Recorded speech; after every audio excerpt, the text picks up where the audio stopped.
मेरे प्यारे साथियों, जय माता की। मित्रों, नवरात्रि के 5 दिन बीत चुके हैं, तो भक्तजनों श्रद्धालु माता की भक्ति भाव से ओतप्रोत हो रहे हैं। देवी भागवत पुराण के अनुसार नवरात्रि के छठे दिन देवी के छठे रूप मां कात्यायनी की पूजा की जाती है। तो साथियों, आज मैं आपके लिए मां कात्यायनी की कथा लेकर आई हूँ और साथ ही साथ मैं आपको पूजा विधि और मां कात्यायनी का भोग भी बताऊंगी। तो इस कथा को अंत तक अवश्य सुनिए। मित्रों, मेरा आपसे ये अनुरोध है कि कथा को बीच में ना छोड़ें।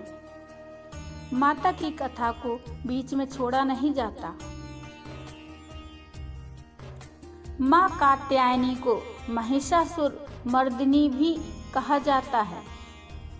ये देवी का कन्या स्वरूप है, जो अपने भक्त ऋषि कात्यायन की मुराद पूरी करने के लिए पुत्री रूप में प्रकट हुई थी। नवरात्र में देवी कात्यायनी की पूजा के साथ ही नवरात्र का उत्सव जोर पकड़ने लगता है। पूजा पंडालों में इस दिन से विशेष पूजा का आरंभ हो जाता है। भक्तजनों, नवरात्रि को बहुत ही शुभ और पवित्र माना जाता है। नवरात्रि में माँ दुर्गा के 9 रूपों की पूजा की जाती है। माँ कात्यायनी ने महिषासुर नाम के एक असुर का वध किया था, जिस कारण माँ कात्यायनी को दानवों, असुरों और पापियों का नाश करने वाली देवी भी कहा जाता है। माना जाता है महर्षि कात्यायन की तपस्या से प्रसन्न होकर आदि शक्ति माँ दुर्गा ने उनके घर पुत्री के रूप में जन्म लिया और इस कारण उनका नाम कात्यायनी पड़ गया। माँ कात्यायन को शहद या शहद से बनी चीजें और पान का भोग लगाया जाता है। इस दिन विधि विधान से माँ की पूजा अर्चना करने से सुयोग वर की प्राप्ति होती है और सभी मनोकामनाएं पूर्ण होती हैं तथा सभी कष्टों का नाश होता है। माँ कात्यायनी ब्रजमंडल की अधिष्ठात्री देवी हैं। इन्हें युद्ध की देवी भी कहा जाता है। माता को पीला रंग अत्यंत प्रिय है। इस दिन पीला वस्त्र धारण कर माता को पीला फूल अर्पित करने और मिठाई का भोग लगाने से माँ जल्दी प्रसन्न होती हैं। वहीं वैवाहिक जीवन के लिए भी माता की पूजा फलदायी होती है। यदि कुंडली में विवाह के योग क्षीण हो तो विवाह हो जाता है। माता के छठवें स्वरूप माँ कात्यायनी की पूजा भगवान राम और भगवान कृष्ण ने भी की थी। ऐसी कथा है कि ब्रज की गोपियों ने भगवान श्री कृष्ण को पाने के लिए देवी के इस स्वरूप की पूजा की थी। देवी भागवत, मार्कंडेय और स्कंद पुराण में देवी कात्यायनी की कथा मिलती है। पुराणों में बताया गया है कि ऋषि कात्यायन माता के भक्त थे। उनकी कोई संतान नहीं थी। इन्होंने माता की तपस्या की और उनसे वरदान मांगा कि आप मुझे पुत्री के रूप में प्राप्त हों। इस बीच महिषासुर का अत्याचार बढ़ता जा रहा था। उसने देवताओं को स्वर्ग से भगा दिया था। देवताओं के क्रोध से एक तेज प्रकट हुआ जो कन्या रूप में था। उस तेज ने ऋषि कात्यायन के घर पुत्री रूप में जन्म लिया। ऋषि जानते थे कि माता ही वरदान के कारण पुत्री के रूप में उनके घर प्रकट हुई हैं। तो ऋषि ने देवी की प्रथम पूजा की और वह देवी कात्यायन ऋषि की पुत्री होने के कारण कात्यायनी कहलाईं। माता कात्यायनी के प्रकट होने का मूल उद्देश्य महिषासुर का अंत था। अश्विन शुक्ल नवमी तिथि के दिन ऋषि द्वारा पूजित होने के बाद माता ने ये कहा कि उनका प्राकट्य महिषासुर का अंत करने के लिए हुआ है। इसके बाद माता ने 9वीं और 10वीं तिथि को महिषासुर से युद्ध किया। 10वीं तिथि के दिन माता ने शहद से भरे पान को खाकर महिषासुर का वध कर दिया। इसके बाद देवी कात्यायनी महिषासुर मर्दिनी भी कहलाईं।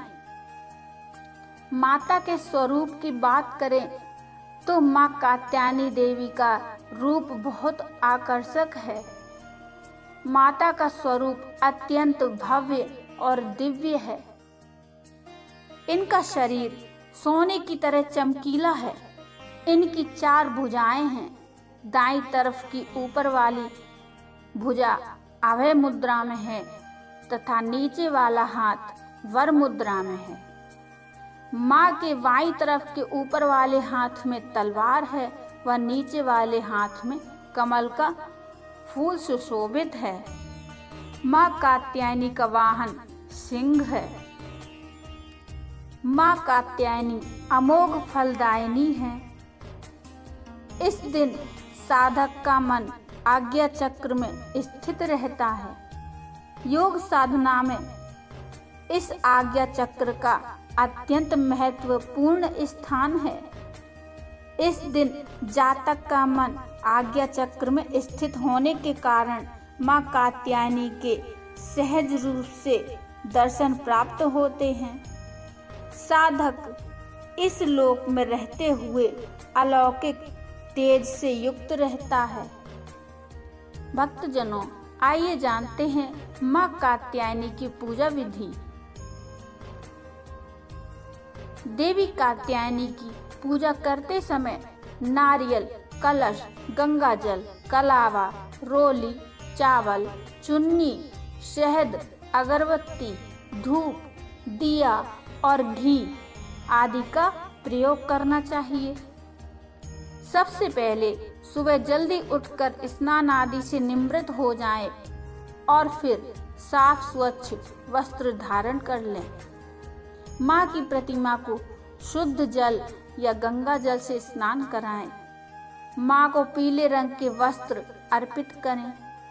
मां को स्नान कराने के बाद पुष्प अर्पित करें। मां को रोली कुमकुम लगाएं। मां को 5 प्रकार के फल और मिष्ठान का भोग लगाएं। मां कात्यायनी को शहद का भोग अवश्य लगाइए। मां कात्यायनी का अधिक से अधिक ध्यान करें। ऐसी मान्यता है कि मां कात्यायनी को प्रसन्न करने के लिए 3 से 4 पुष्प लेकर इस मंत्र का जाप करें। या देवी सर्वभूतेषु मां कात्यायनी रूपेण संस्थिता नमस्तस्यै नमस्तस्यै नमस्तस्यै नमो नमः।